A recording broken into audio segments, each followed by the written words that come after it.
Saudara, Persatuan Catur Seluruh Indonesia Percasi menggelar Indonesian Grandmaster Tournament 2025 di Bandung, Jawa Barat. Event catur yang diikuti 10 negara ini membuka peluang para pecatur meraih gelar GM atau Elo Rating.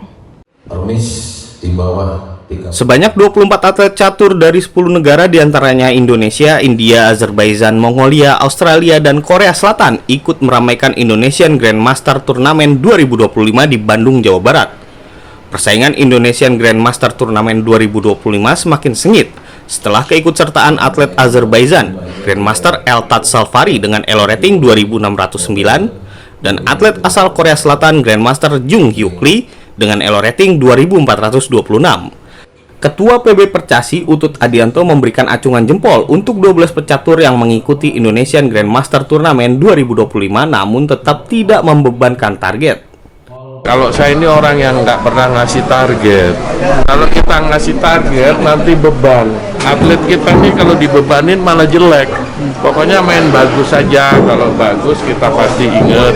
Kan kita mendorong seperti ini. Setelah untuk mendapatkan norma Grandmaster ketiga saya di turnamen ini, dan saya akan memberikan hasil yang terbaik dengan permainan semaksimal mungkin. Event catur yang digelar hingga 25 Februari 2025 ini membuka peluang para pecatur meraih gelar Grandmaster atau Elo Rating. Selain itu, pecatur juga bisa mengejar norma Grandmaster dengan catatan meraih nilai 7,5 VP dan IM 6,5 VP. Ahmad Fadilah, Kompas TV Bandung, Jawa Barat.